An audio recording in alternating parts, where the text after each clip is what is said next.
Assalamualaikum warahmatullahi wabarakatuh.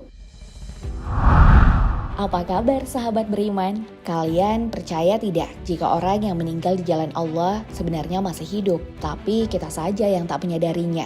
Terdengar aneh, namun seperti itulah yang dialami oleh para utusan Allah. Pasalnya, dalam sebuah riwayat disebutkan bahwa sekalipun nabi-nabi Allah tak terkecuali Rasulullah Shallallahu Alaihi Wasallam sudah wafat, ternyata di alam kubur para manusia mulia itu masih disibukkan dengan berbagai aktivitas. Nah, yang akan kita bahas kali ini, apa yang membuat Rasulullah sibuk meski beliau telah wafat?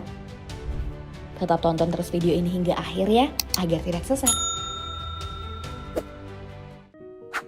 Sebagai seorang muslim, kalian pasti sudah tahu bahwa setelah manusia wafat, semua akan ditempatkan di alam barzah atau alam kubur. Selain itu, dalam ajaran Islam, kita juga diajarkan jika alam kubur merupakan alam yang pertama kali kita singgahi setelah alam dunia, sebelum menuju ke alam akhirat.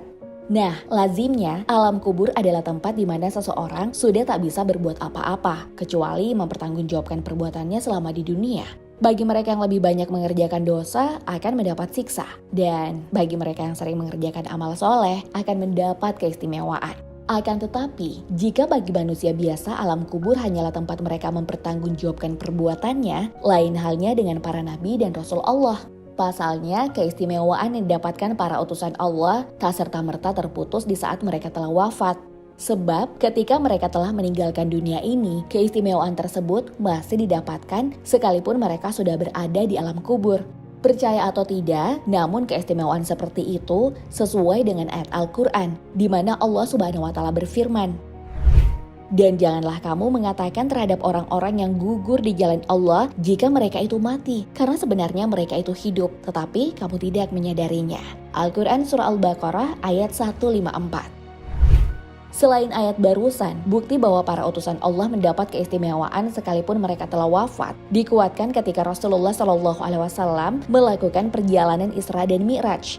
Dalam peristiwa maha dahsyat itu, dikisahkan bagaimana Rasulullah Shallallahu Alaihi Wasallam masih bisa bertemu dengan Nabi Musa alaihissalam. Bahkan pertemuan keduanya bukan hanya terjadi sekali, namun terjadi berulang kali tatkala Rasulullah meminta agar perintah sholat diringankan bagi umatnya. Tak cukup sampai di situ. Untuk lebih menguatkan lagi fakta bahwa para nabi menerima keistimewaan tersebut, Imam As-Suyuti juga menulis risalah dalam kitabnya berjudul Anba al-Azkiyah Bihayat al-Anbiya yang khusus menegaskan tentang kehidupan para utusan Allah pasca mereka wafat. Sementara itu, dalam kitab Al-Muhalla, Ibnu Hazim juga menjelaskan, jika di kalangan para ulama tidak ditemukan perbedaan pendapat terkait keistimewaan para syuhada serta utusan Allah tersebut, lantaran mereka adalah manusia pilihan yang derajatnya lebih tinggi dan mulia dibanding manusia lainnya. Nah, hal yang sama juga disampaikan Imam Ibnul Qayyim Al-Jauzi dalam kitabnya berjudul Ar-Ruh dengan mengatakan bahwasanya bumi tak akan mampu menyentuh jasad para nabi. Dari penjelasan tadi, beberapa ulama barusan sudah sangat jelas jika para utusan Allah mendapat keistimewaan, sekalipun mereka sudah tak berada di dunia.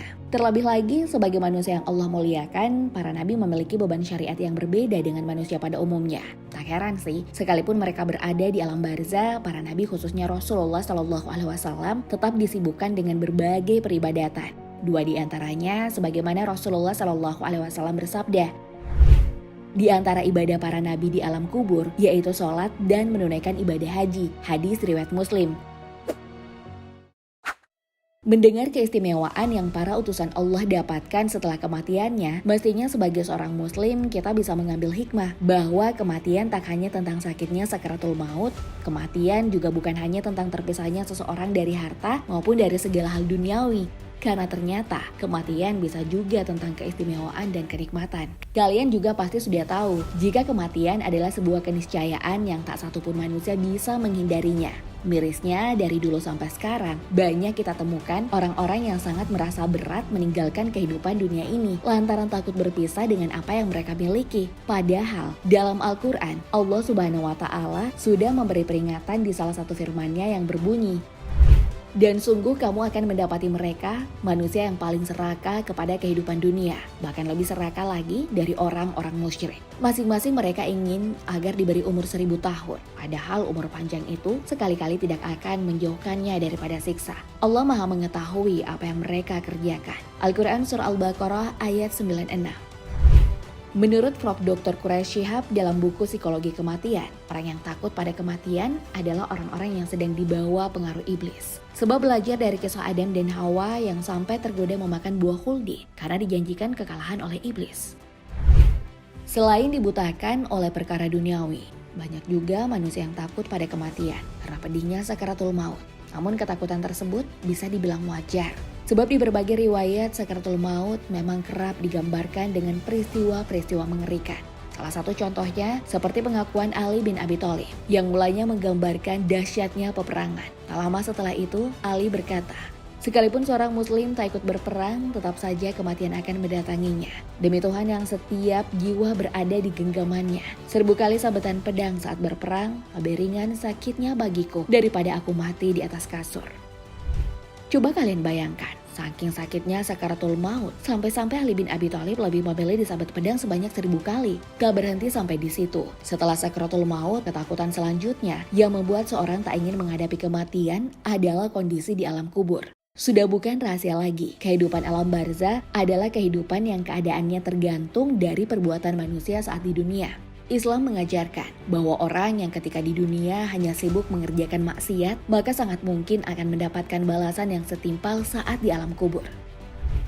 Menurut Imam Ibnu Katsir, para ulama sudah menyepakati dan membenarkan adanya azab kubur di alam barzah. Lebih parahnya lagi, dalam kitab Sahih Muslim dijelaskan bahwa mereka yang disiksa di alam kubur karena perbuatannya di dunia akan mengalami siksaan yang begitu mengerikan, saking mengerikannya. Sampai-sampai Rasulullah SAW selalu berdoa kepada Allah agar tidak diperdengarkan siksa kubur, sebagaimana beliau bersabda, satu kali pun aku tak pernah melihat pemandangan yang lebih mengerikan kecuali alam kubur. Hadis riwayat Tirmizi. Bukan hanya itu, Dr. Hasan Al-Qudsi dalam bukunya berjudul 10 peristiwa dahsyat di alam kubur menuliskan beberapa peristiwa yang akan dialami manusia di alam kubur. Satu di antaranya terjadi begitu cepat, yaitu ketika keluarga yang mengantar ke tempat pemakaman pulang ke rumahnya. Saat itu, kubur yang ditempati akan mengalami penyempitan dan akan meluas secara perlahan apabila berhasil menjawab pertanyaan mungkar nakir. Syekh Al-Munawi dalam kitab Faidul Qadir menjelaskan, orang yang lolos dari pertanyaan malaikat, maka dialah yang dilapangkan kuburnya. Dan orang yang tak bisa menjawab, maka jasad dan ruhnya akan terjepit. Ia juga menambahkan bahwa seorang mukmin yang sempurna imannya akan mengalami penghimpitan, kemudian dengan cepat dilepaskan.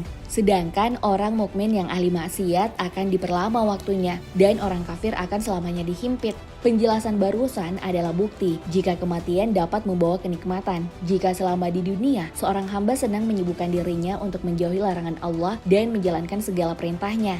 Nah, sahabat beriman, bagaimana pendapat kalian setelah menonton video ini? Apakah kalian sepakat jika Rasulullah masih mengerjakan ibadah sholat dan haji sekalipun kita tak melihatnya?